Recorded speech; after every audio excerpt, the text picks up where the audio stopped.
Well, hello, everybody. Welcome to the second APT Rules Workshop. Hope you guys are doing well. For those that don't know me, I'm Matt Minder, CEO, co-founder of the APT, here with Matt Fegley. He is our competition committee chairman. So we are here to go through tonight the local rules, also known as the hard card and the conditions of competition. So two things you get on your rule sheet. The back of the rule sheet that says the condition of competition, it's also as a hard card, is the local rules that are in effect at every APT event across the country all the time. And then the front of your rule sheet, where it has the T assignments, everything, that's the notice to competitors. That's going to change week to week based on the course. And so we'll jump right in. We'll get through as we get questions, as we get through each of these. We'll have time for a question or two, and then we'll keep moving and keep this thing going. So feel free to put questions in the chat as we go through. And so tonight, what are the goals of this workshop? First is knowledge and understanding the APT hard card and local rules implemented on tournament day. These are things that can certainly help you take advantage of some local rules that we put into effect, make it a little bit easier from time. And then learn what a model local rule is and where it is in the rule book. So all of these local rules that we put in are actually USGA model local rules. You can find them in the rule book, read more about them. And then learn how to address rule situations, give correct answers. And then most of all, just instill a culture of learning about the game. We talk a lot about culture on our tour. And we don't want to be the tour that's the gotcha tour that we're just waiting for everybody to break the rules, but we do want to have a tour where we're respecting the game. We're learning together and just honoring the game that we all love. It's what brings us together. And so jump right in. We're going to start with the conditions of competition. This is also known as the hard card. It's in your TIP page for every tournament. It should be on the back of every rule sheet that you get. So the top of it, a couple things we'll go through, and then I'm going to turn it over to Fegley to go through rule one. But the first thing is USGA rules govern play. And so you're going to see the applicable notice to competitors for additional local rules and conditions. And then unless otherwise noted in the rules of golf, the penalty for reach of a local rule or condition is in match play, loss of hole, but stroke play is the general penalty, which is 2 strokes. And these rules on the back of the rule sheet, the conditions of competition, are in play for all amateur players tour events. And so have made some changes to it for 2026, tried to simplify it. And so, Mr. Fegley, I'll give you the first one. All right. First and foremost, breaking ties. Divisions 1 through 5 will have an on-course sudden death playoff if possible, and starting hole will be determined by the golf shop. If not available, a scorecard playoff using USGA guidance will determine the winner of the trophy, and all points and purses will be split.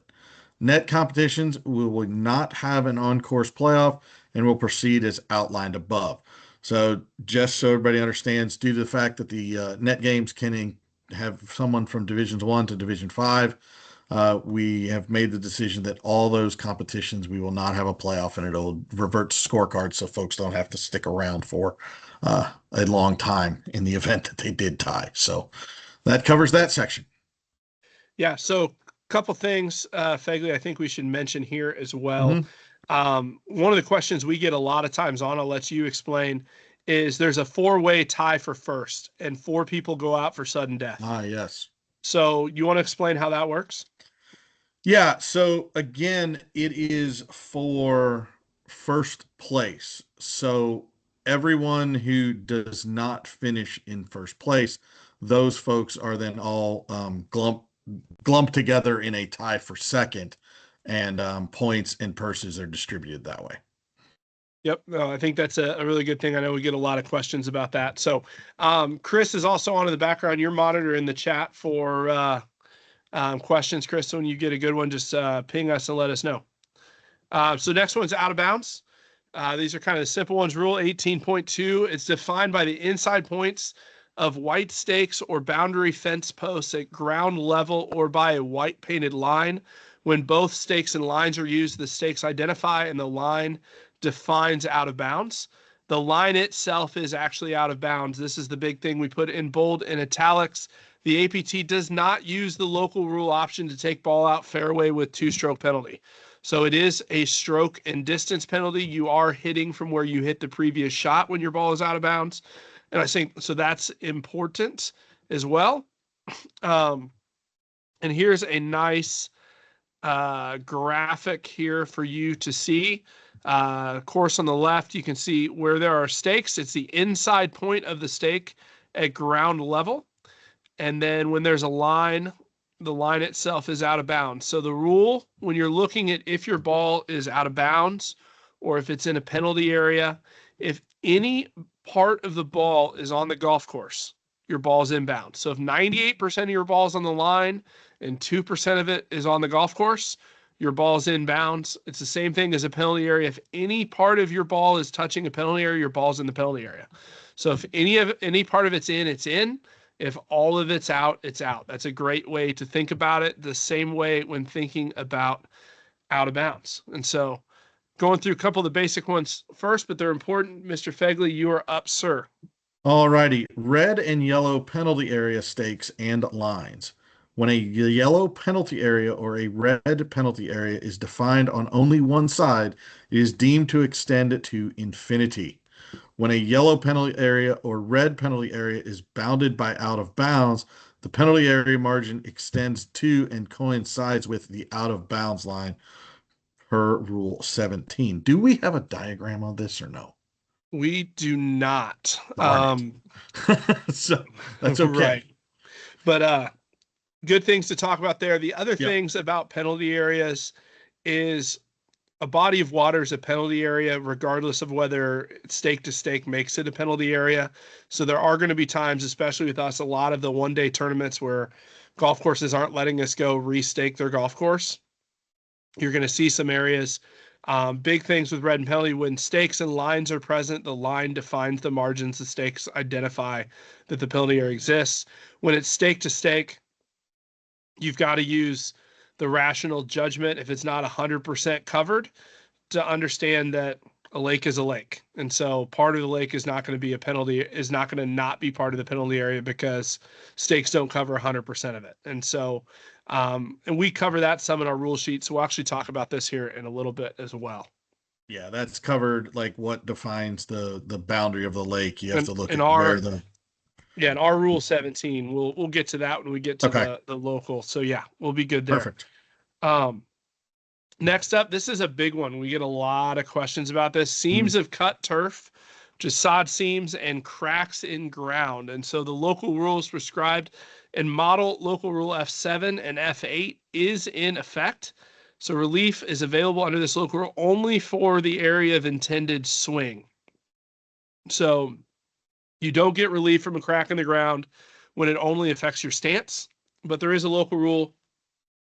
Sod seams and cracks in ground, you get free relief from. You don't have to call. You don't have to ask for it. It's all on the back of the rule sheet here. So this is a really good one to know that it's there. So, and this is a big one for this weekend as we're playing Monterey. California does get the baked out ground. We do have cracks. Granted, it is the wet season, so they might not be in effect. You might not see them, but if you do find yourself in that situation in Monterey, just refer to the back of the sheet. It's clearly defined. You can take your drop and move forward. So cool. Yeah, good to know that it's there. And this is another one, like I said, using that back of the rule sheet to your advantage. This is a really good spot. Fegley, you're up. Integral part of the course. Integral parts of the golf course include cables, rods, wires, or wrappings when closely attached to trees, unless otherwise provided for in the notice to competitors. Bulkheads, retaining walls, rock walls are integral parts of the course, and players are not entitled to free relief from these areas. So that's, I believe, pretty simple. We do have staked trees, correct? Those are, the staked trees are going to be ground under repair. Right. Okay. Correct. So the big thing here is understanding rock walls and retaining walls and bulkheads. Bulkheads are almost always in penalty areas. And so we have a few questions coming in. I think will be good. I'm going to work backwards on these, Matt. Okay, that's fine. So we can go. Brian asked, rock wall is course boundary. So as a boundary object, it would fall under something else, but you're still not getting relief from a boundary object as well. And that's the definition of a boundary object, is it's not an obstruction. A boundary object, you don't get relief. So you're kind of screwed either way on the rock walls, to be honest. If it's a boundary object, you're screwed because it's bordering out of bounds. And if anywhere else in the golf course is an integral part of the course. So, so Ralph wants to know, can you explain intended swing? So, certainly the area of intended swing, this is covered in Rule 8. So I actually have Rule 8 up here. Area of player's intended swing is going to cover the backswing, striking the ball, and the follow through. So anything that affects that movement of the club would be considered part of the area of intended swing.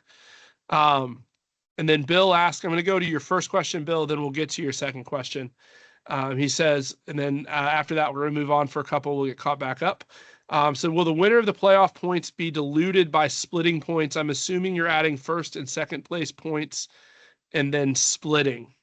If you're talking about the net game, it does.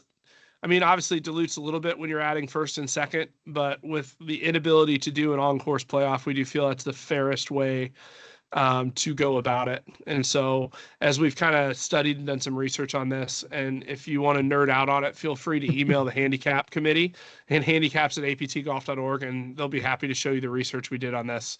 But it actually has worked out really well without being able to do the on-course playoff. And they also, do you think the local out of bounds rule would speed up the game? I'll be honest, not really. I'm curious your thoughts on speeding up the game. Number one, the USGA in that specifically says that it's not intended for tournament play. That's the first thing, is the USGA doesn't recommend it for tournament play. But second of all, like, whether you look for 5 minutes for your ball in the woods to drop in the fairway or you hit a provisional, looking for 5 minutes in the woods is what slows down the game. What say you, Fegley? I think, yes. I understand the point that potentially it does, but at the same point in time, in a situation where you are in a potential out of bounds situation, you should be hitting the provisional off the tee anyhow. So then it kind of dilutes that point. So if you just hit the provisional, you know that out of bounds is left, you hit one over left, you're not sure, announce your provisional, hit it, move forward, run over there, see if it's in bounds, out of bounds, boom, and then just move on. So, right. And yes, 5 minutes is too long. Yes, 5 minutes is too long. Thank you for bringing that up. It is 3. I'm glad you caught that. Yeah. So moving on, abnormal course conditions. So the top piece we put in here, typically defined by white lines. The big one of this is French drains are deemed to be abnormal course conditions. So you are going to get free relief from French drains in accordance with Rule 16.1b. And this is one that's more procedural that we put. If there's a question as to whether your ball lies in an abnormal course condition that is either marked or unmarked, take her a picture of the situation and play 2 balls under Rule 20.1. So if you think you're entitled to relief for an abnormal course condition and you're not sure, take a picture before you play 2 balls, play the balls it lies, then take relief, play both those out to the hole, report it back at scoring. And then for those, and this is one of the things we talked a lot about in the first rules workshop, but the key to understanding the rules is understanding the definitions. Like if you're new to the game, if you're new to the rules, if you're new to tournament golf and you don't know where to start, read the definitions. And understanding of the definitions will open up the rule book to understanding what they're actually trying to say and convey. And so bringing here in abnormal course conditions, the definition of abnormal course conditions is any of these 4 defined conditions. Just so you know, anytime you see in the rule book words that are highlighted in italic, I actually copied and pasted this directly from the rule book. So you can just click on the link when you guys get the PDF in the email tomorrow. But it's any of these 4 defined conditions: animal hull, ground under repair, immovable obstruction, or temporary water. So all 4 of those are going to be Abnormal course conditions, all four have their separate definitions, so make sure to check those out when you get the notes. You got the next one. This is where it starts to get fun. All right, this is immovable obstructions close to the putting greens. Model Local Rule F5 is in effect. The player may take relief under Rule 16(1)(b) if an immovable obstruction is on the line of play and ball is in fairway cut or less within 2 club lengths of the putting green, and the obstruction is within 2 clubs lengths of the 2 club lengths of the ball. This is generally called the sprinkler head rule. It can come into effect for other items, but generally there will be a sprinkler head next to the green that is on the fringe. Your ball is on the fringe. You're trying to putt it. The sprinkler head is in your line. You are allowed to take relief from that, assuming that it is within 2 club lengths. The sprinkler head is within 2 club lengths of the green, and your ball is within 2 club lengths of that sprinkler head. So, absolutely. A couple of the big keys here is number one, fairway height or less. If your ball's in the rough, you're SOL. So you got to either chip it or you can put it around the sprinkler head. So it's fairway height or less.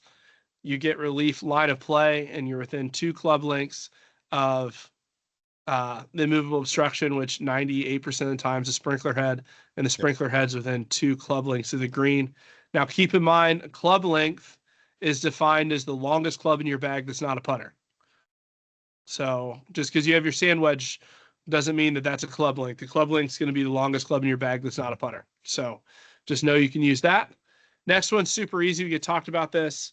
Just make it simple. Distance measuring devices. The local rule allowing distance measuring device will be in effect. The player may attain distance information by use of distance measuring device, including the use of slope. So we are allowing people to use slope. All the rangefinders now have a switch. There's no way to really tell when somebody has it on or off. And so if it's impossible to police, the only way to make it fair is to let everyone do it. and it really doesn't matter that much. I was going to say, I'm a scratch golfer and slope doesn't help me that much because I'm still not good at measuring it. So there you go. You're up. Loose impediments in bunkers. Loose impediments in bunkers. Players are allowed to touch, move, and or remove loose impediments in bunkers. Stones, leaves, food wrappers are examples of loose impediments. Lump or clumps of sand is not a loose impediment. Rules 12.2a and 12.2b. So that is the big thing, right? This is one of those that allows us as players to, not ding up our sand wedges more than we need to. You are allowed to move stones and or leaves or food wrappers, your general loose impediments out of the way. Just be careful that if something, if it's wet outside and the sand is clumped together, that is not a loose impediment. You gotta deal with that. So Correct. that's that. Perfect. Embedded ball. This is another good one. We get questions about this almost every week.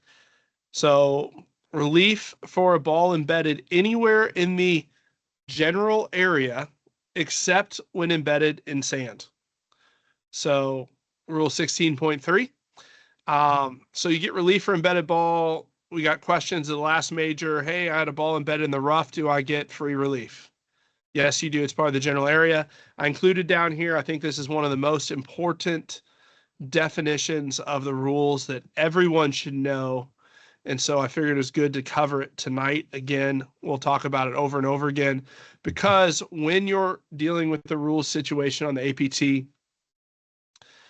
and you come up with a ruling, the first thing, if you come to us with a ruling, we'll talk about it that way from that example. The first thing we're going to ask you is what area of the golf course were you in, because the rules apply differently based on what area the golf course in. So definition of the general area. The general area is the area of the course that covers all of the course except for the other 4 defined areas.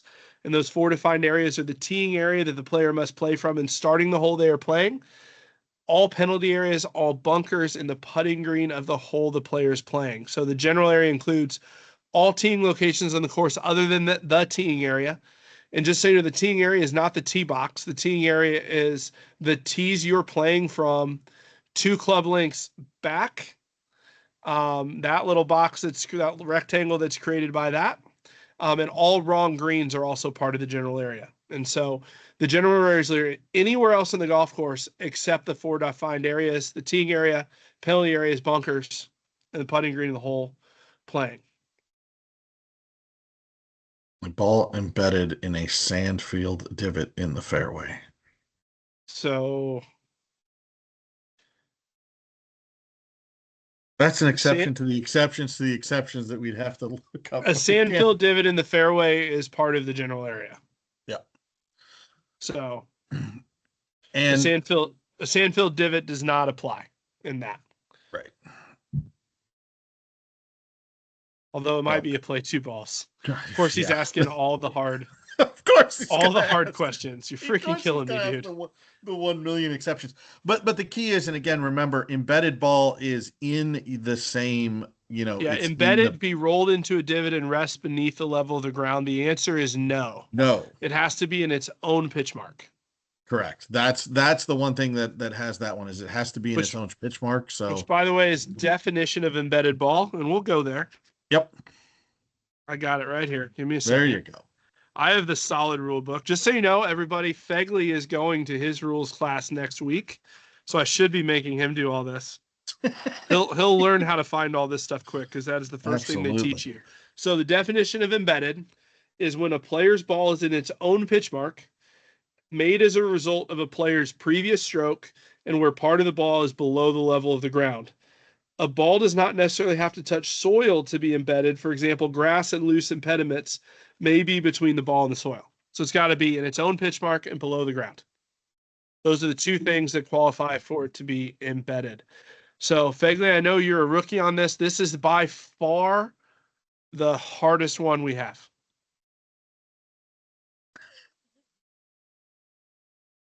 Wood chips and mulch are loose impediments. Thank you. I don't know why the USGA told me to put that in there, but they did, because I guess it's like natural objects. Yep. So just to clarify, if there's any questions on that, I don't know if I can help you. Drop zones.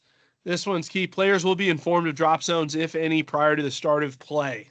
If drop zones are not covered in announcements prior to the round, there are no drop zones for the round. So this is one of our point of emphasis with our chapter owners this year. So if you guys are playing, you want to keep our chapter owners in line, get to the first tee, ask them if there are drop zones. They should have them on the rule sheet, or at least saying, hey, we're playing course drop zones for today. We're talking about it, making it an emphasis. I know there's other tours that don't play drop zones anywhere. We're trying to play drop zones where drop zones make sense. Makes sense. So, and that'll be on, remember, this is the back of the rule sheet. That will be on the front. So just look for that when you get your rule sheet at the tee box, the first tee, at the tent. It'll be in there where it discusses tees and all that other stuff for the day. There will be something in there, drop zones. It'll be yes, no, yes, holes, blah, blah, blah. No, not in play. So that's the key to look out for. Cool. You're up, Fegs. All righty. Temporary lines, cables, and power equipment. Model Local Rule 8F22. Temporary lines, cables, and equipment for power used by the course, including mats covering or poles supporting them, are obstructions. So that has led, I think there was a question that we might have had last rules assessment talking about this.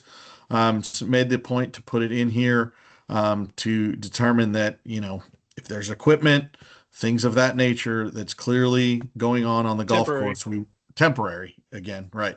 We want to make sure that is covered there.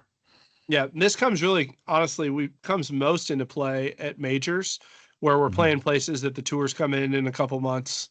They're already starting to put things up. You can run into that. We ran into that a little bit. TPC Scottsdale last year. Different places, PGA National at different times of the year, potentially is doing some work. So, all good stuff, but it's there. Just so you know, it's there. The next one's a fun one. The ball strikes power line. The old power line rule. This one's good. It's in there. A lot of people assume this is in the rule book. It's not, but it is in the local rules. So you are correct. It's Model Local Rule 8E11. If you like to write this stuff down, it says if it is known or virtually certain, which Fegley, for your class, we're going to talk about tonight. KVC. It's one of the most important concepts in the rules to understand. If it's known or virtually certain that a player's ball hit a power line, power pole, or wire supporting a power line, the player must. And so another key word in the rules, I feel like I'm training you for your rules test.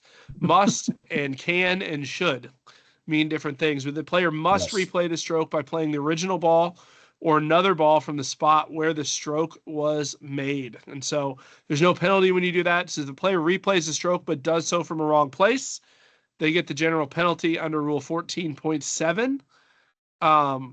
If the player does not replay the stroke, they get the general penalty and the stroke counts, but the player has not played from a wrong place.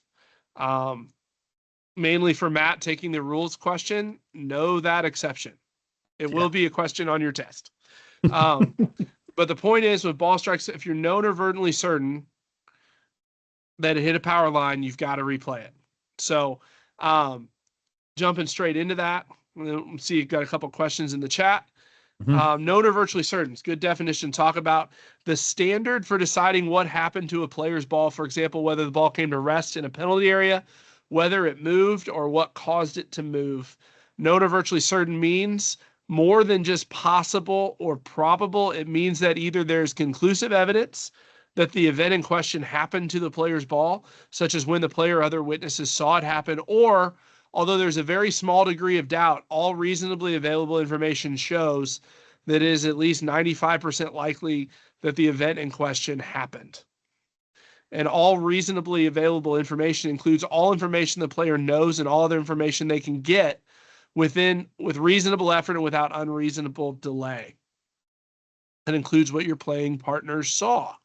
When searching for a ball, only information discovered within the 3-minute search time is considered when determining whether knowledge or virtual certainty exists.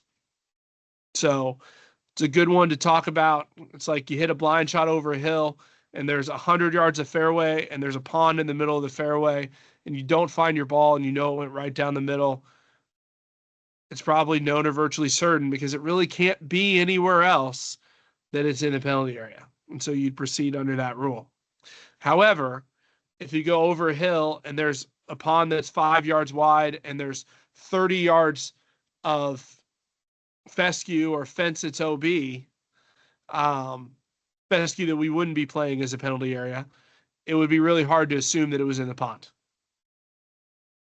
So you would have to proceed under stroke and distance when that, because that's a more reasonable probability. So you're up, Fegley. All right, we do have one. To the chat though. Yeah, go to the chat real quick. Brian's got the question. It makes sense. If they play from the wrong place, then they get the general penalty, but then do they have to return to the original spot? So if it's known or virtually certain that you do hit a power line, you do need to play from the previous spot. Correct. So you can't drive down there and then like play from somewhere else or play the ball that you hit. If everybody watches the ball and it hits it, or we think it hits it, you just need to replay from the spot. So if they play from the wrong place, so if you go to replay the shot and you play from a wrong place, you'd have to return to the original spot. So in bullet point 2, in bullet point 3, if you hit the power line, you don't replay it. Say it's your tee shot that hits the power line. That's 1. You don't replay it. You get the general penalty, which is 2 more. You'd be hitting 4 essentially from the fairway by the time you're done counting.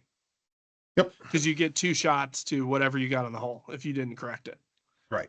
Either way, if you don't, I think in my personal looking at this, it's basically saying if you do not replay it from the previous spot, regardless of how you have proceeded, you're getting a 2-shot penalty. Not more than that, but just now, it's not saying.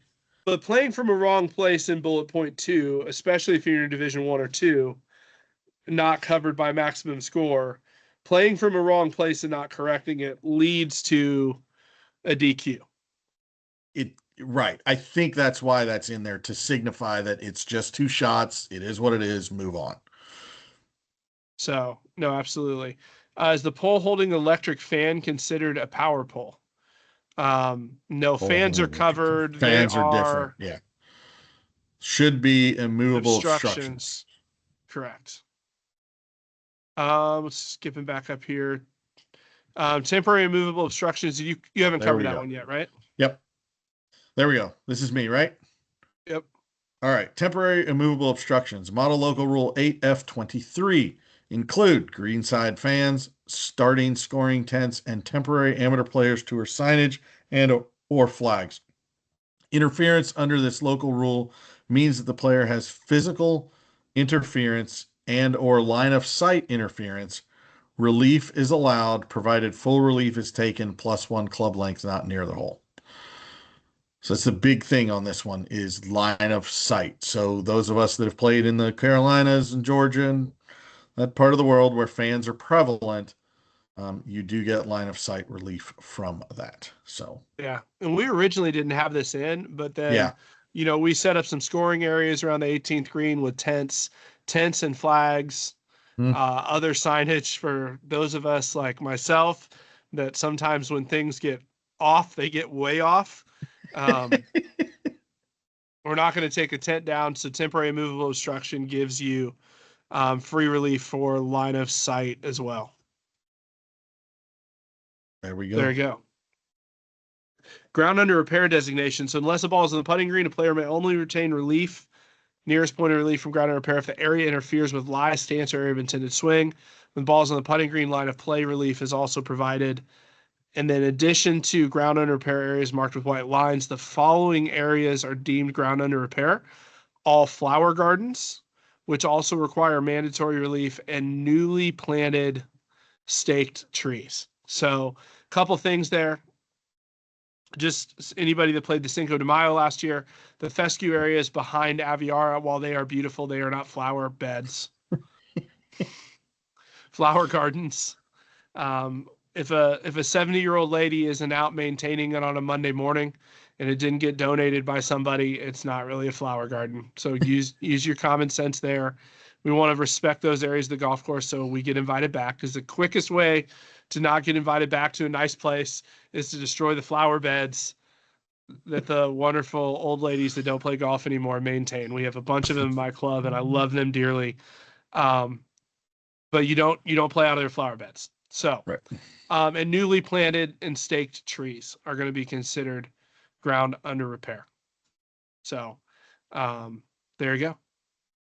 Yep. You get the fun one. Oh yes, we do. Provisional ball, provisional 4 ball in penalty area. 8B3.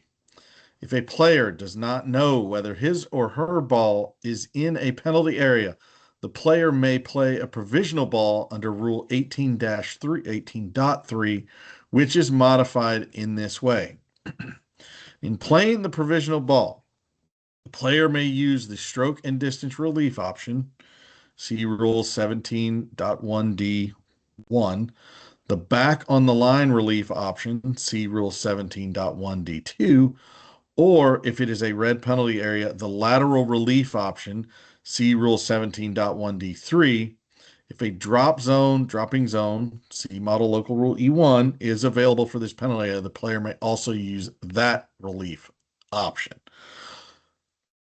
Got more Ooh. for you. I was like, wait, this doesn't end here. You're good. There's another slide. I know. Once the player has played a provisional ball under this rule, he or she may not use any further options under Rule 17.1 in relation to the original ball. In deciding when that provisional ball becomes the player's ball in play, or if it must or may be abandoned, Rule 18.3C2 and 18.3C3 apply, except that when original ball is found in penalty area within 3 minute search time, the player may choose to either continue to play the original ball as it lies in the penalty area, in which case the provisional ball must not be played. All strokes with that provisional ball before it was abandoned, including strokes made and any penalty strokes solely from playing that ball, do not count, or continue to play the provisional ball, in which case the original ball must not be played. So when original ball is not found within the 3-minute search time or is known or virtually certain to be in the penalty area, the provisional ball becomes the player's ball in play. Okay. So, how do we call this one? This is the man. I'm trying to think of how to summarize I this. got a I If you got a want to good jump one. in, yeah, I got a good example because this happened to me a couple months ago. fair enough. We're playing a 210-yard par three, and there's a yellow hazard that fronts the green and goes down the left side. And I hit it in there, and it bounced once on top and then rolls down this huge hill into the penalty area. But it's kind of just leaves and not like crazy thick grass. Like it's one of those you might be able to find it. But the drop zone is literally 180 yards from the green. And so to save time, I say, hey guys, I'm going to play a provisional ball for the ball in the penalty area. So I hit my relief up to like 3 feet. I mean, I hit it really, really good. And then I go down and look for my ball. So if I find my ball, I have two options. One, I can take the relief that I already took, which was in this case was going from a drop zone, or I can play the ball as it lies. Had it been a red penalty area, I couldn't say, hey, I found my ball, but now I'm going to take lateral relief. I've already taken my relief option. So what's different in a provisional ball for a ball in a penalty area that we do to speed up play is you've taken your relief option before you go look for your ball. So it's good for, hey, did my ball clear here? I'm going to have to drop back here if it didn't. So I'm just going to provisional and go ahead and play. And then I'm going to go look for my ball. If I find it, I can either play it or I've already taken my relief option. That's when you do it, if that makes sense. Yep. Yep. So, And then we have a couple questions. the other one is where you, like, if it's blocked by weeds, because I had this at Stream Song where the landing zone isn't clear. Correct. I hit it. It was, I forget exactly the hole. It's on the front side. But anyhow, I hit it and it's in the red section the entire time. Right. So it is either I'm going to find it and play it, or I'm going to have to go all the way back and hit another one. Right. That's where this provisional comes into play, where it's like, guys, I'm declaring a provisional because my only relief option at this point is I've got to hit it from here. So I'm going to hit a provisional, put this one in play, then hopefully I can find my other one, and move forward. And in that particular case, you couldn't see the little rise. There was actually a little piece of fairway and the ball was sitting there in play. So I was okay. But that's where this one comes into play. It's not, we've had some situations where it's just to speed up play is what it is. And you just have to be careful with it. And you just make sure, again, always announce your provisional and what you intend to do. Because again, if you say, hey guys, I'm going to hit a provisional from back here because I'm not sure where it went, or I'm not sure. Well, then it's like, wait, your ball actually went 150 yards and crossed the red way up there. Right. So we need to, you can use that relief, or you can use the relief. So it takes a little discussion before you execute on that, just to make sure that you're following it correctly. But just refer to this and refer to kind of the two examples that we talked about. Matt, your example is really, really good because, again, that's utilizing a drop zone that's way out of the way, Right.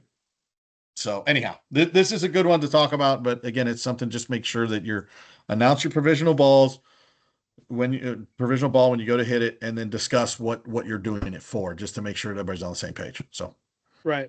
So, a couple questions. Matt asked, what about wire mesh around trees? Those are going to be integral parts of the golf course, unless otherwise deemed in the local rules. A lot of times there's mesh around trees. The pro will tell, and we'll put it in there. That would be a good one though, because again, mesh around trees might be due to the fact that they are young trees. Correct. that's when you need to. Hopefully golf courses are sharing that information when they're trying to Yes. protect brand new trees. Yeah. Hopefully. So, Hopefully. Kent, I hope our explanation answered your question. If it didn't, we'll come back to it at the end. But house change lateral has not the 95% certain rule. It's really just, once again, it's just another option. So if you're going to take back online relief or you're going to go to a drop zone, and it's literally just to speed up play, so you don't have to go back. And Brian, you're very, very accurate. That it's very scenario dependent, but it is there, so you have an option. So you're not taking the walk of shame back 200 yards to a drop zone. So that's the goal. Pace of play policy. Chris's most fun one. I won't make him jump in. We tried to simplify the pace of play policy, and then we'll kind of go through it. I'm going to read through what's there. It's very generic to allow for dealing with situations. So the amateur players who are pace of play policy gives the responsibility of maintaining the pace of play with the player and the group. Pace of play plays a huge role in the experience of every player in a golf tournament. I know we can all agree on that. The target pace of play expectation for amateur players to events is 430. USGA Rule 5.6 governs pace of play in the USGA rulebook. All tournament contestants are expected to play within the target pace of play guidelines and understand that each group's responsibility is to keep pace with the group in front of them. All players' pace of play will be judged by A, time, and B, position relative to the group directly in front of them, and C, their position relative to the group behind. Never mind. We don't care where the group behind you is. You should not. You just Fegley's like, you didn't put that in there. Sorry. When you're playing tournament golf, pace of play, your concern is always the group in front of you. My concern is the group behind you. So if you're slow and the group behind you's even slower, all you're doing is helping them out by not being in position. So every group's job is to keep pace with the group in front of them and the focus. And if you want to know if you're new and haven't played any of my events yet or Chris's events yet, you will learn very quickly that our pet peeve when we come talk to you about pace of play and are kind to you and gentle, what really makes us mad is the group behind us isn't pushing us. We do not care. We care about getting you into position, and we then care about getting them into position. It's a gigantic train. And so pace of play, when we all work together, it's more enjoyable for everybody. So that being said, if a group or individuals is out of position on the golf course and are notified by APT staff that they are out of position, they should consider that discussion their official warning. If the group or individuals fail to get back into position in a timely manner or in the duration provided by the APT staff, the following penalty structures will apply based on Rule 5.6. First breach is 1 penalty stroke. Second breach is the general penalty. If we have to talk to you a fourth time, we're just going to be done. Actually, I guess it is technically the fourth time. Yes, the fourth. Correct. Yeah. It's like everyone doesn't want to watch you play golf. I got to that position with a guy one time. It was awesome. He almost punched Chris. So he doesn't play on our tour anymore. But Chris, I'd take Chris in that one. He was like 73 years old, so probably. Oh. Even against a much taller opponent, I would take Chris. Correct. Chris is. I skipped ahead. If the group or players unreasonably delays play between two holes, the penalty applies to the next hole. And then a group fails to keep up the group in front of them and unduly delays play by finishing more than 15 minutes behind the group in front of them. And over the allotted time established by the committee, the group may be subject to 1 penalty stroke and no warning will be given.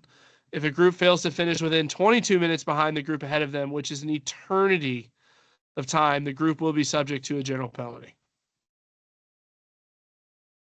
Yes. So there we go. There it is. There's the question. Yeah. Do you want to handle it or do you want to ask it or do you want me to ask it and you answer it? Go for it. You can ask the question. I love answering these questions. How do you handle sequential and from different players with lost ball searches? So the first thing I would say to that is if your group is searching for a lost ball correctly, you will not get out of position by enough for us to talk to you. If we're in a position that we have to talk to you, something already has went very wrong. Usually we don't talk to a group until they're a hole behind, which is 15 minutes off pace. So usually we let you go until you get to that point. And so when you're searching for lost balls, I think one of the keys is, especially if you're paying attention and your group's already falling behind, is when someone in your group needs help looking, go hit your ball first and then help them search. And if 3 people lose a ball in a hole, it's kind of tough luck because each player gets 3 minutes. It's not 3 minutes for Fegley's ball and 3 minutes for Chris's ball and 3 minutes for Mike's ball. It's 3 minutes from when the player has a reasonable amount of time to start the search. Correct. So, and that is the big thing, right? Is like, don't all 3 players go to Bob's area and search, and then my area, and then Matt's area. It's like, you've got to go to the area where your ball is and search. And this is the thing. Like, I want to be honest about it. I get that it's uncomfortable. I've played a million tournament rounds, and it's uncomfortable to get put on the clock. I totally understand it. But to get to that point, something has already went very, very wrong. And at some point, when you're behind, you've got to push the guys in front of you to make sure you're playing ready golf, to make sure that you're practicing card etiquette, to make sure you're not, recording scores sitting at the green or pulling up to the tee box and everybody sits in their cart for a minute before anybody gets out to start their routine. If you just play efficiently, not even asking you to change your routine, you will not struggle with this. And so the problem is a lot of people like to play the game. And what the game is I'm going to let you search for 7 minutes for your golf ball and not say anything. And then when they come up and talk, I'm just go, oh, blah, blah, blah. Well, at that point, everyone's at risk because we've got to keep the group in position. Us being able to continue to play the nice places that we get to play on, the reputation we have in the golf industry with being able to play golf courses is all dependent upon pace of play. And so there's a lot at stake, especially in a public golf course that's giving us tee times during their prime time on a Saturday or a Sunday to make sure that the experience is enjoyable after the tournament as well. And so if you're that guy, you're putting your chapter owner in a bad spot from a business standpoint. And so at some point, you've got to have the conversation with the slow player. And there are ways to push a player. Fegley, you want to give a couple ideas on how to push a slow player in your group? The simplest thing, in my opinion, is just awareness, right? Like, you get off that first green and your guys are going to that tee box and you don't see the group in front of you. Or you see them on the green. That is the appropriate time to go, hey guys, I don't want to be like this, but the group's already walking off the green. Like, we're 1 hole in, we need to go. I mean, just the awareness on the initial side of things about pace of play is good. Again, you can lead by example, right? We have all discussed ready golf, especially on the tee. We don't like cutting in front of birdies. So if you're the guy that made the birdie, just know that you need to get to the box first and go. If you're not doing live score, be the one that goes to the tee and goes, because what we see is 4 people drive up to the tee box and nobody goes, right? Oh, it is the worst thing when I'm monitoring pace of play. Yeah. And you're just like sitting on a group that's behind and you're waiting for them to get to the fairway to talk to them. They pull up to the tee and you start the clock just to see how long it's going to take. You're like, look down, it's a minute and a half and no one's even put a freaking tee in the ground. Oh my gosh. Yeah. Those are just the simple things, right? Like, correct. That's play ready golf. Like the biggest misconception about guys that play in tournaments and amateurs is they think that the PGA Tour plays with honors all the time. They absolutely do not. Like, those guys are playing ready golf to stay in position. They care more about getting time for the routine. And so they play ready golf to make sure they have the extra time for the things that they need. And if you keep in position, you can do whatever you want. No one's ever going to care if you stay in position. And so it's when you get out of position is when it starts to get interesting. And then you have to just get back into position. And as Mike said in the chat, said this a million times, if you're not waiting on the group in front of you, you're behind. You said it best. The best checkpoints on a par four. If you're not waiting to hit your second shot on a par four into a green, your group's out of position. Yep. You shouldn't be waiting for 10 minutes, but you should be waiting 30 to 45 seconds is about perfect.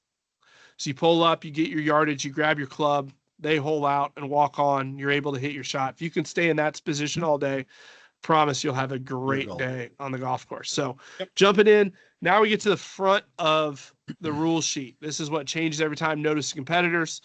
These are the rules located in the front that are specific to the current event you're playing. If you're not sure which side's the front, it's the one with the T assignments on it. Some of these are going to be on the sheet every time, and some will be optional depending on conditions. We'll try to point out what'll be on every time and what'll be optional. Fegley, you get Chris's favorite speech of all time. Favorite thing. Time for search. You have 3 minutes to look for your ball. If you don't find it within 3 minutes, it's considered lost. It's like a robot. I love it. I was going to try to do it. Do it. Time for search. Players have 3 minutes to search for their golf ball, at which point it is considered lost. Players who search for longer than 3 minutes are in violation of Rule 5.6a and are subject to the penalty under the rules. Please don't take longer than 3 minutes. Who's going to be my timer for the group? Correct. 100%. One of these days I'm going to print the rule sheets and I'll make it like fifth on his deal so he can't start with it. It'll be super confused. But seriously, guys, 3 minutes is 3 minutes. Like if you just adhere to this rule, your chances of being put on the clock and being harassed by us on the golf course for pace of play goes down like 90%. And remember, as we get into these other rules on the front of the sheet, this is why we have the additional red penalty areas for tall grass. Correct. Because we understand your ball's going to go in there. Again, if you don't find it quickly, the likelihood of you wanting to hit it goes down with the longer it takes to find it. So once that 3 minutes hits, do your lateral relief, take your drop, proceed, and move on. Correct. So this next one's optional. So we've talked about it. It's been called lift, clean, and play. It's been called ball in hand, all this stuff. Model local rule E-3, preferred lies. This is optional. You'll talk to your starter every tournament to see, but when it's in play. So there's a couple things we're going to talk about. 99% of the time, it's going to be in the general area, which what we talked about is all areas of the golf course other than the 4 defined areas of the golf course, the teeing area, the putting green, bunkers, and penalty areas. So in the general area, cut to fairway height or less, so that includes French. Players may lift, clean, and replace their ball without penalty within 1 scorecard length, no closer to the hole. So a couple things here. In proceeding under this local rule, the player must choose a spot to place the ball and use the procedures for replacing the ball under Rule 14.2, B2, and 14.2E. But for the purposes of applying Rule 14.2E, forget all that. That's just telling you where to look if you want to actually read more about it. The player has only chosen the spot on which to place the ball once the ball has been set down and the player has let the ball go with the intent for that ball to be in play. That's important. So when you pick it up and you replace it, once you set the ball down with intent for it to be in play, the ball's in play. You can't touch it anymore under the rules. Now, couple of interesting things why preferred lies instead of lift, clean, and place. So lift, clean, and place requires you to place the ball on the exact same spot that you lifted it from. Preferred lies creates a relief area, meaning you've got where the ball is and you get a scorecard length, no closer to the hole to place it within any area of that area creates a relief area. So here's my next question for somebody in the audience.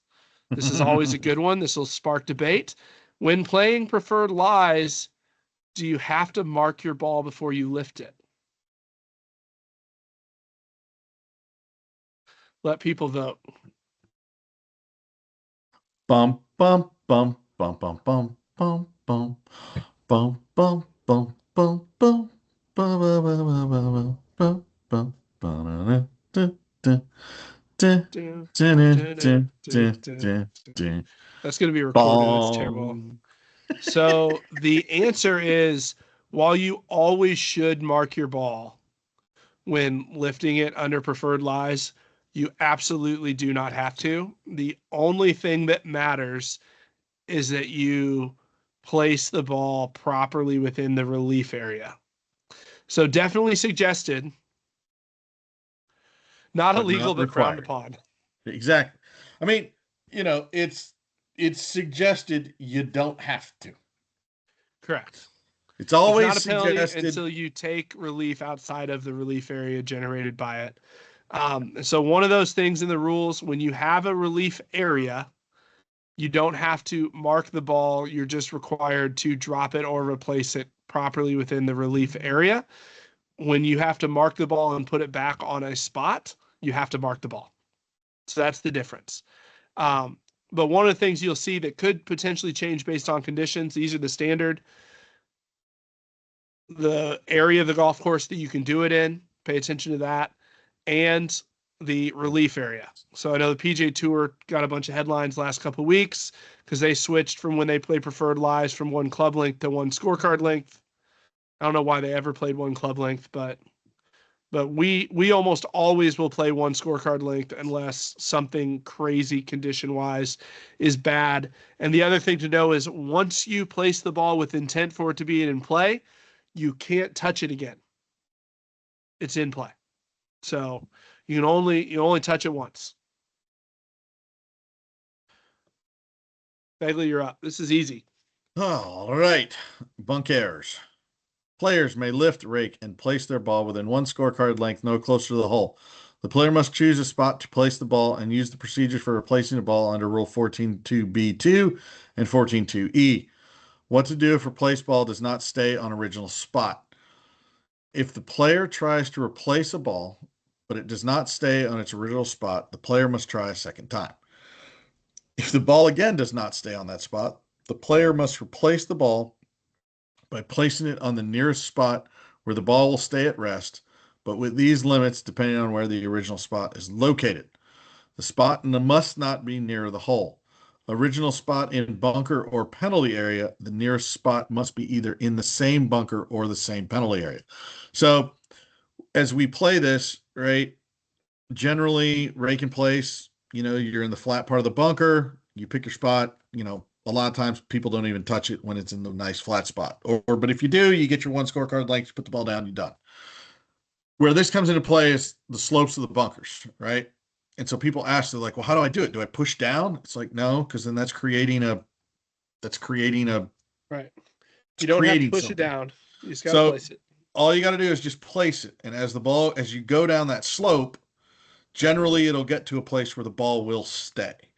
So again, that's one thing about the rule of rake and place in the bunkers is it does give you an advantage because generally it's not going to stay on those slopes and it's going to get you down towards a more flatter spot. But that is the whole point about identifying an outline how to replace this is because as you go down that slope, eventually the ball will stay in Yeah. place. But until it And does, continue to follow that process. So and let's there get you go. better. Tell your friends, get better at raking bunkers because I'd love to Yes. not be in this We, position, but we, COVID, we we got to learn how to rake bunkers, guys, and take care of yeah. it. Take care of the COVID golf course. spoiled COVID spoiled everybody, and I actually had a conversation with a friend of mine. He's like, "Wait, still doing that?" I'm like, "Yes." Unfortunately, the But public play in front of us, a lot of places it gets a little interesting sometimes. yep. So, Anyhow, next one's our out of favorite procedure. rule. Go for it, Maddie. Rule 20. This is good. So I gave the bullet points. There's three things in this that are really, really important. The first is players have no right to decide issues by agreement. That is another one that gets my gears grinding. Our group just decided that that wasn't fair, so we just did it. Players do not have a right to decide issues by agreement. So when you think there's something wrong, we'll get to that. That's in C3. C2. Players should protect other players in the competition. Meaning, if you see someone violate a rule, you need to say something. There it is. It is a should, not a must, Yep. but should protect other players in the competition. And then third, when you're uncertain what to do, when you have a disagreement about what to do in your group, don't get in a fist fight. No. Like, I'll be honest, Collins is a toddler. We watch Baby First every morning. I get the song, Let's Not Fight. It's not right, so let's not fight. Like, There you go. I feel like I'm going to, next person that gets into a fight over rules, I'm going to make them watch that video with me on repeat. Just saying. I love it. But when there's a disagreement on the rules, kind of serious, but not really. Just play 2 balls. Fegley comes up to me and goes, Matt, I really don't think you can do that. I said, well, I think I can, but no worries. I'll play it my way. I'll play it your way. We'll go take it to committee, play both balls out, and then learn the rule. And we'll all grow in the game. We'll look it up in the rule book for you. We'll tell you where it is. And then everybody can be friends. And you always, if you see somebody doing it, say, hey, man, I understand what you're trying to do, but I really think that this is the rule. And so just play 2 balls. Like, don't just even tell them that they're wrong. Just be like, hey, man, I really think you should play 2 balls. We should get a ruling on this because I'm pretty sure you can't do that. And I don't want you to get a penalty. And usually people will be reasonable in that scenario. And if you're the guy that someone approached you, just be reasonable and say, okay, I'll play 2 balls. I think you're wrong. You might be crazy, but let's play 2 balls and then we'll go find out about it. One thing, when you play 2 balls, you must report both balls to the tournament committee before turning in your scorecard. And here's the thing with this, right? We've talked about learning and growing and understanding. Even though you might have made a 5 with both balls or whatever, right? And you don't think it's a big deal. Ruling. Well, we need to get the ruling because maybe, and again, maybe the disagreement was everybody was wrong and you actually proceeded in a totally wrong way on every account. Correct. And then it could really suck. But we want to make sure that it's right and then also learn from that in whatever you happen to be doing. So right. And Brian put a good question in the chat. In a slow bunker scenario, you just keep placing further down the slope until it stays. Absolutely. Right. That is correct. So if you place it and it rolls, that means it's not in a place. So try another place a foot down the slope. If it starts to roll, take another one a foot down, take another one a foot down, whatever seems to be reasonable. And as long as that thing still rolls or still moves, you got to keep trying. Fegley, you're up. Maximum score. All righty. Maximum score. It's becoming my favorite rule as we deal with rule situations. The brilliance of this rule, them putting it in, makes so much sense to me. Yep. And it's not about pace of play. So go ahead. No. Maximum score. Rule 21.2 for divisions 3 for 5. Divisions 3 for 5 and net contests. Anyhow. And net contests. Correct. The maximum score on any hole is triple bogey. Please note the exceptions to rules 1 to 20 outlawed in rule 21.2. Players should pick up their ball and help the group finish the hole as quickly as possible. 21.2b1. Mid-am net and senior net contests only have a maximum score of net triple bogey. So those of you in Division 1 and 2, if you are playing in the net contest, you will be capped at triple bogey max like the rest of maximum score of triple bogey like the rest of the flights. So there we go. Yep. All righty. Up to you, sir. This is a big one. Okay. So maximum score, this will give you to your favorite one. So it works out. So here are the differences in the rules when you're playing maximum scores when you're not. This is all outlined in Rule 21.2. All penalties that apply in stroke play apply a maximum score except that a player who breaches any of these 5 rules is not disqualified but gets the maximum score for the hole where the breach happened. So failure to hole out under Rule 3.3c. I call this the Smolera rule. Sits in the cart and says, give me a triple. Give me a triple. Number 2, failure to correct mistake of playing from outside the teeing area and starting a hole, which is Rule 6.1. So you're supposed to play APT green. You decide to play from APT pink. Don't correct it. 1 and 2, that ends badly. Divisions 3 through 5, you get a triple bogey on that hole. Failure to correct the mistake of playing a wrong ball. We talked about that a little bit earlier. Failure to correct mistake of playing from a wrong place when there is a serious breach. See Rule 14.7. Or failure to correct mistake of making a stroke in the wrong order. That's all about team events, so not really an effect for a lot of what we do. But if the player breaches any other rule with a penalty disqualification, the player is disqualified. So after applying any penalty strokes, the player's score for a hole cannot exceed the maximum score set by the committee. So one of the biggest reasons we do maximum score for divisions 3 through 5 is it creates a little bit of, let's call it bumpers in bowling for learning the rules. You screw something up, it would have got you DQ'd on something stupid. The nice thing is, if you breach one of those 5, which are most of the things that will get you disqualified that aren't related to cheating, you just get the maximum score for that hole and you move on. So maximum score, something good to know. A lot of people, we have competitors that are like, triple bogey max isn't in the rules. It actually is. It's Rule 21. So just got to read the rule book. Fegley, folks have their opinion about that, about should it be higher, but at this point, we're sticking with triple bogey. Anyhow. Penalty areas, Rule 17.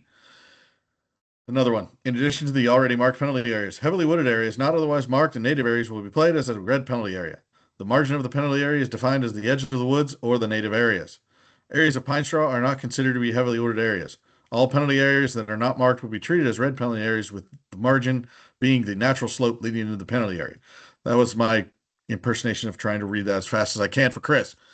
So, anyhow, couple this things is the rule that I mentioned earlier about searching for your golfing ball. So go ahead, Matt.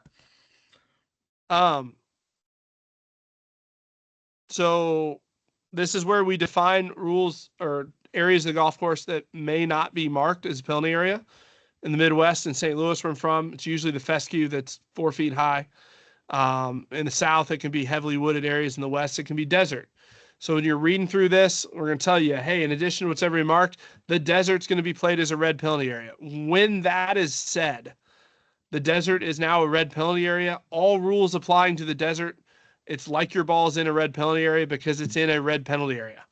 And so a couple things to look for. We're going to tell you what the margin of the penalty area is. Like this case, it's the edge of the woods or the native areas. And then we put sometimes some clarifying things like areas of pine straw are not considered to be heavily wooded.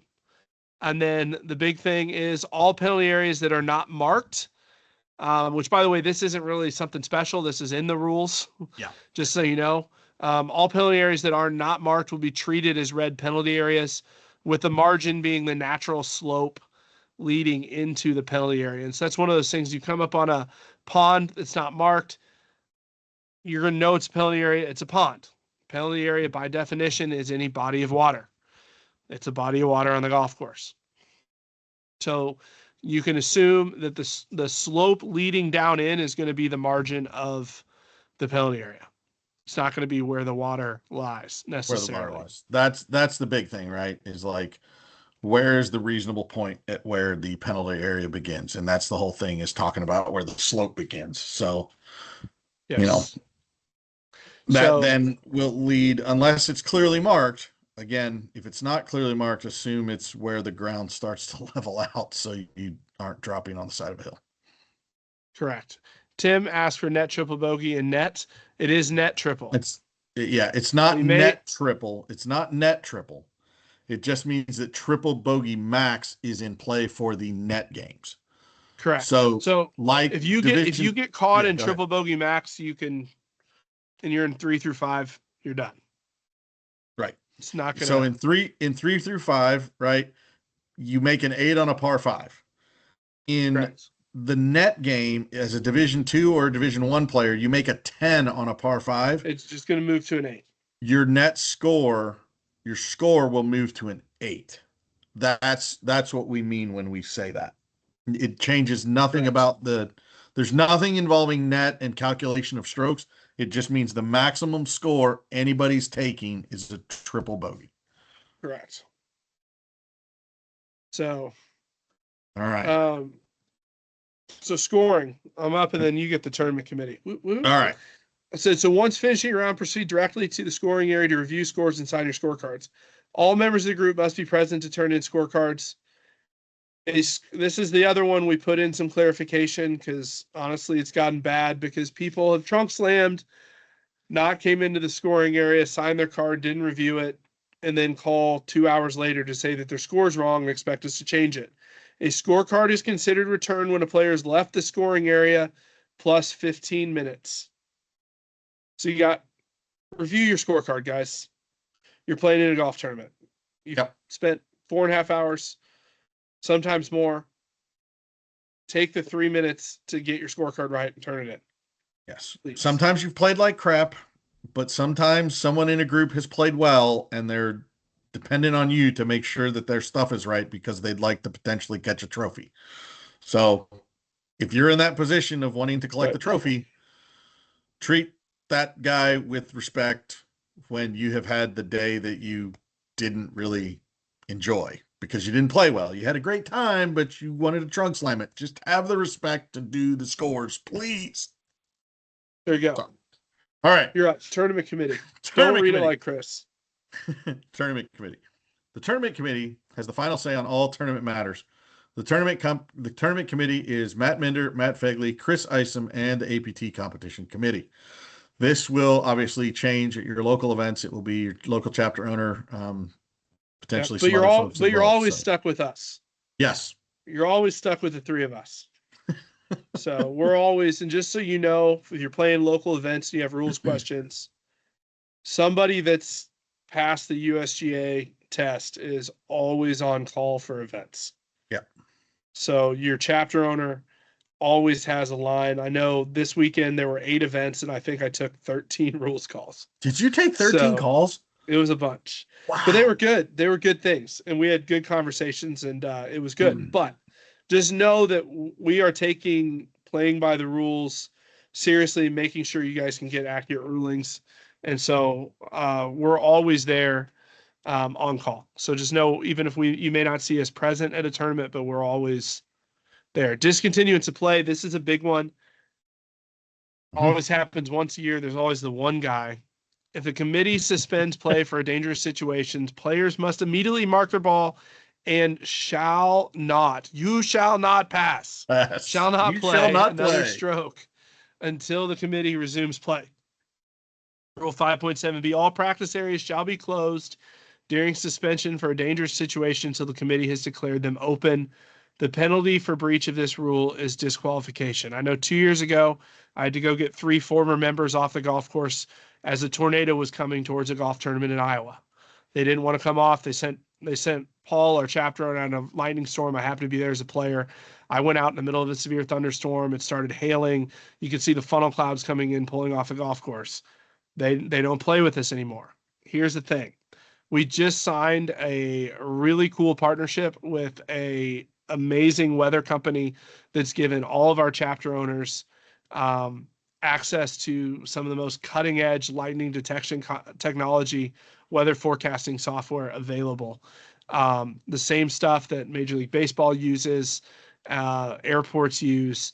And so we watch this stuff closely. We do care. Now, keep in mind, if you see lightning, you absolutely can and should stop playing. So what the rule says, if you see lightning and are uncomfortable, you have every right to stop playing. But what you need to do next is you need to go find somebody and tell them why you stopped playing.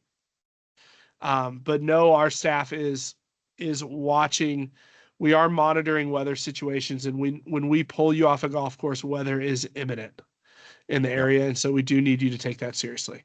Now, the other interesting thing is at times the golf course, if you're playing in rain, can become unplayable, and that's also a reason why. It again, shoot a text. There's always a phone number on your scorecard. Yep. Use that. Text, call the director. Call that number, right? Like, correct. That's the point of this. But just again, the big thing here is talking about the dangerous situations, but also understand that there are other reasons why we might have to suspend play.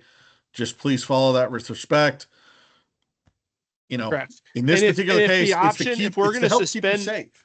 And if we're going to suspend play where there's an option to finish the hole, which there are certain scenarios, we will tell you that you'll have the option to finish the hole. Right. We'll be out with you in those situations. That's usually darkness when we're going to have to restart play the next morning on a 2-day event. Tim brings up a good question in this situation. What happens if your mark or ball is gone? You're going to estimate it and replace it on the nearest closable spot and you're going to recreate the same lie you had. Yep. And there's no penalty as long as you marked it before you. Correct. This one's a big one, Fegley, but a simple one needs to be said. Yes, this is a big one for everyone because this is the point. I will read it and then comment. The close of the competition. The competition is deemed to have closed when the trophy has been presented to the winner or in the absence of a prize ceremony when the scores have been approved by the committee. So, this is called the don't call me on Tuesday to tell me of an infraction. This is the bring up all of your issues at the scoring area. We all have an opportunity. Everybody that runs a scoring area asks, were there any issues that need to be resolved before we finalize your scores, right? Are there any things that we need to cover? That is your opportunity to speak up or forever hold your peace. You're not allowed to go back to the wedding ceremony and object on Tuesday or on Monday or on Correct. Sunday. You got to do it at the scoring area because it's closed. And you can pull us to the side. Like, it doesn't have to be public. You don't have to make somebody feel uncomfortable. But calling us on Monday morning to let us know. Now, that being said, Rule 20 does cover some DQs Yes. after the close of competition. And we've had some people that have had it happen to based on their request when they found out they did something, and that's been an honorable thing. But summarizing here, but read 20.2. But normally penalty must be added or corrected after a stroke play competition is closed, which is when the result becomes final in the way set by the committee, which is literally that. Or in stroke play, the qualifying followed by match play, and the players teed off start their first match. But a player must be disqualified even after the competition closed if they return to score for any hole lower than actually taken, except the player is not disqualified if the reason for the lower score is the exclusion of one or more penalty strokes that they did not know about before the competition closed. 2 is if they knew before the competition had closed that they were in breach of any other rule with a penalty of disqualification, or they agreed with another player to ignore any rule or penalty they knew applied. See Rule 1.3b. And then lastly, the committee, which is us, may also disqualify a player under Rule 1.2, serious misconduct after the competition has closed. So there you go. So thank you. Questions before we close it up?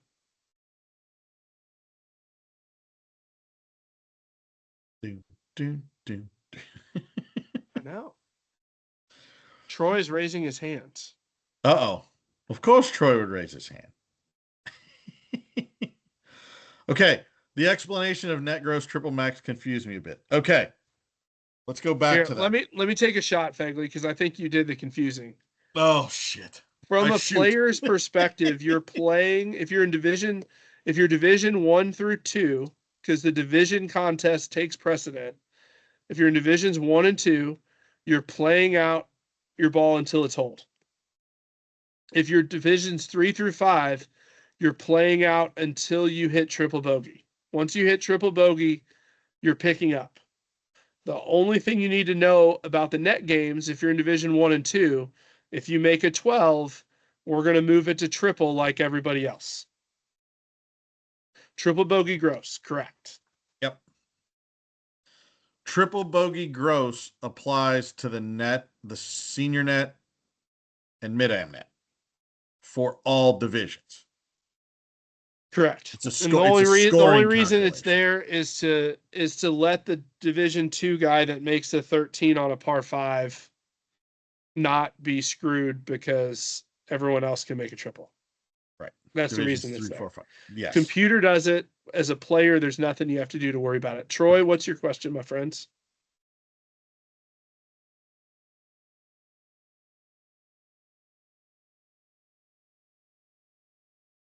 saw he raised his hand. I Oh, can't he use the can't mic. use his Oh, mic. here. Let's unmute him. See if I can unmute him. Allow mic. All right, try it, Troy. You got to unmute. There you go. I think it's working. Awesome. Hey. Hey. So had an issue Saturday at my tournament. Um, Guy hit a ball. We were playing the red penalty native area rule. However, he hit his ball in between two holes in which he could not find his ball. And so one of the gentlemen in the group said, well, it's a lost ball. You got to go re-tee. And he goes, yeah, but we're playing red penalty area. And he goes, well, where's the red penalty area? This is no man's land. There's no out of bounds and there's no red penalty area. And so they argued about that for a while until he went back and re-teed. So the lost ball rule, when it's in that situation, he should have went back and re-teed. Is that correct? So if you said between two holes, so the question would be to you is, what did you define as a red penalty area? Did you define that area of no man's land? Was it fescue? Was it wooded area? Was it desert? Did you define that area as a red penalty area? I just defined the red penalty area as all the native junk, bushes, thorn bushes, cactus that you would hit into. In this particular case, two holes ran parallel, and so there was rough between and bushes, and so that's where he ended up, but they couldn't find his ball. So one guy was like, well, I just drop right here, and the other guy was like, no, you got to go re-tee because we didn't find your ball. So the question is, and this is where you define the penalty area as clearly as possible, Yep. which is hard in marking areas. But if the ball's in an area that you've defined as a penalty area, you don't have to find the ball. You just have to be known or virtually certain that it's in that area, meaning that it really can't be anywhere else. So as they teach it, it's 95% certainty. So if it's 95% certain that it's in an area that's defined as a penalty area, you would not have to find the golf ball. It's just like you hit it into the middle of the lake. You don't have to go jump in the lake and swim and get a snorkel out and dive to the bottom, find your golf ball so you can take relief from the penalty area. You know it's in there. You just replace the ball and take relief from the point that it last crossed the margin of the penalty area, and then you have your red penalty area. You have your three relief options, and you go from there. Hey, Troy, I'm going to... Yeah. I mean, I guess I can do this here. I'm sharing the screen here. Just pull the whole golf course. Look at that. You were at Sand Canyon. Do you know where roughly? Am I anywhere close? Yeah, what hole was it? I think it was like 13 or 14 on the. So down here. See, we started on the valley and then we went to the desert. So like, yes, where your mouse is, like in that area. So two holes were parallel, so it wasn't really native brush. It was just dead grass. And they sent me some pictures of it. And so it was Vinny O'Brien. His ball went to the left, and which, they couldn't find it, but it wasn't like the normal native brush. It was just between two holes. And so it would have been kind of like this area here where it just kind of looks like it's open. Yeah, that's stroking distance. Yeah. Now, if it would, this is where that interesting thing is. If somebody saw it go up in here where this is native brush. Right. It wasn't that case. Okay. It was a bush that was just kind of there, and they thought it went in the bush, but they couldn't find it. But it was like, between two holes, so it wasn't marked out of bounds, and it also wasn't marked hazard. And it was just one bush. It wasn't a large sequence of. Correct. Okay. So then that's the. Yes. That's So Jim asks, is a relief one stroke for the various types of situations? I think he means one club length. So free relief is always going to be, I shouldn't say always going to be. Always, but in most. Most it's one club length. It's never, free relief's never two club lengths. Right.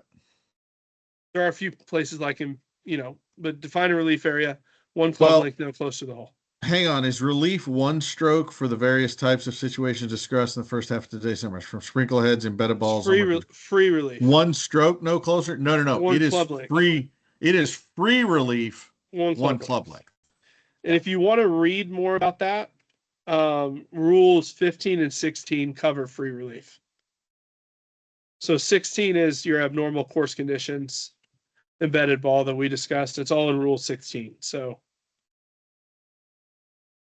that's a good one to review. I know we didn't cover that in Rules Workshop 1. It will be covered in Rules Workshop 3 when we go through. So another, I mean, I want to talk about this one too, because one of the things we did talk about in the last workshop that also happened this weekend, where a player was unknowingly breaking a rule, another player took the opportunity to be like, hey, yes, I see you're doing something. And it involved, this particular player was, they were adjusting their driver.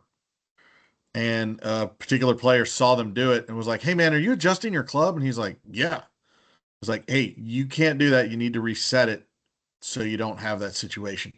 When we talk about the rules and how we want to see players interact, that's something that we do want to see, is you give that guy the opportunity to fix an error before he proceeds. This is a key sportsmanship thing, like, Yeah. because we have this happen every year. It drives me nuts. Don't be the guy that watches somebody tee off 3 inches in front of the tee marker and not say anything and then wait to call them on it. Like, it's, in my view, it's worse that you're that guy that's not going to stop somebody. And so when you see somebody about to break a rule, you have a responsibility to tell them about it to try to rectify the situation. It's not meant to become a gotcha situation. We're there to help each other get around properly. Troy, and this, Troy brings Mike, up a good. Well, Mike asked to clarify. They were adjusting their they were adjusting the driver. Adjusting their driver, which you can't do. Yep. So back on line relief, Troy, when you can go back as far as you want in relief, that's going to be available. Fegley, tell me if I'm wrong, if I miss any of these, but you can take back on line relief in Rule 17 for both a yellow and a red penalty area. Yep. And then Rule 19 for an unplayable ball. Yep. Those are the 3 times you can take back on line relief. And back on line relief means the point it crossed or the relief point, straight line between that point and the flag. Yes. Going back as far as you want. When you're taking back on line relief, you have to drop on that line. And when you drop, you get the relief area is created a club length in any direction, even if it rolls closer to the hole. If it's in the club length, it's the ball in play. Yeah. And if you get confused by that, you would be joined by Rory McIlroy, who got penalized for it about 4 weeks ago. And you would be joined by a lot of us that that was the 2023 change that has yep. That has that's been a big one. It hasn't Mike's trying to catch me. This is good. He's saying back on line relief in a bunker. That is covered under Rule 19, but if you're taking an unplayable in a bunker and you take back on line relief outside of the bunker, you can get back on line relief in the bunker for 1 penalty shot, or you can take back on line relief outside of the bunker for 2 penalty shots. Yep. Another one you need to know for your test, unless you have disabilities, in which case I think it might just be 1 in the modified rules. That's Rule 26. Not really relevant for what we do, but you'll need to know that for your test. Thank you. Sorry, I've been trying to help Fegley study. I don't remember the test questions until we start talking about it. I'm like, oh yeah, there's a test question on that. You're gonna remember. Fegley, write that down. So. Oh God. Any other questions? And we appreciate you guys tuning in tonight. So we'll be happy to stay and answer any questions. Yeah, I'm like the live of March 12th will be me getting ridiculed about what score I made on the test. Oh, Harbin's already told me I have to do it. You know, you only missed 1, so that sets the bar pretty daggone The high. worst part is I nailed the closed book section. So Fegley's taking the 80 question test. and which is what I took, which gives you advanced rules. So there's also a 100-question expert test you can take. Yep. I'm going to take that in March, but so Really, where are you 80 taking? question. Are you just taking that one, or are you going I'm to going to another? I'm going to do 2 of the 3 days of classroom again with the 2 Chris's. Oh, okay. And then I've got to run Peevely Farms on Sunday, but the 3-day class Sunday is all about equipment. So, and not a lot of that's on the test anyway, so I'm not too worried about skipping that. But anyways, it's 40 questions closed book, and then it's 40 questions open book. Okay. I got all 40 of the closed book, and I missed. They won't tell you what question they missed, but they'll tell you what the topic was. And I missed one on free relief. I'm still mad about it in the open book. Well, that's because you're old school and you always play the balls that lies, and you're like, free relief. What is that? I don't need no Well, just relief. not reading the questions. So, but anyways, I hope you guys enjoyed this. I hope you guys share it with your playing partners. We're going to continue to work on a culture of just, once again, of being students of the game. You know, like the purpose of this is not to become the rules experts that look down on everybody, but to really create an environment where we all can enjoy the journey of getting better, of learning the game, um, and just doing things the right way. And so appreciate you guys tuning in. We're going to continue to talk about it. We're going to continue to work on establishing that culture within our tour. And we appreciate you guys partnering with us to do that. You guys make it a lot of fun for us to do this. And so thank you all for sure. And the weather forecast is 66, partly cloudy, 6% chance of rain, 63 degrees, cloudy, and 10% chance of rain. As soon as I buy weather insurance, the weather turns good. Dude, that's why you did it. 100%. So thank you. 1 for 7 ain't bad, right? That's right. So anyways, guys, appreciate you. You guys in the Northeast, we're thinking about you guys under all the snow. And Yes. look forward to the golf season is quickly approaching us, and it cannot get here any faster. So Yeah. Josh asked a question, how old do you have to be to play? So technically 18, but we do grant exceptions on a case-by-case basis for kids under 18. We do work with some great junior tour partners, and so depending on the situation, sometimes we may refer you there. But you can potentially play if you're under 18 under some certain conditions. Yeah, we look for the biggest one is we do look for a parent's waiver, and we'll talk to you or your parent guardian just to make sure that that's a good fit. Players under 18 generally are played because their parent or guardian plays in most cases. Yes. Typically. But we're open to it. It just requires a little bit more if we're a great discussion. fit for you, we're happy to have you. And if we're not a great fit, we're happy to work with you to find a great fit for your kid, for sure. We've got a lot of great connections in the junior tour marketplace now, that they do some great things. And so we'll either be a good fit, and we'll tell you. If not, we'll work with you to find a great fit. So but further question on that, email Matt at handicaps@aptgolf.org. So I'll go ahead and put that in the chat as well. Yeah. But thank you for the question, Josh. Yep. Cool. Well, thank you guys for tuning in. We will see y'all not this Thursday, but next Thursday on the live. And we'll look forward to golf season getting officially underway. Yep. So take care, guys. Have a good night. See y'all.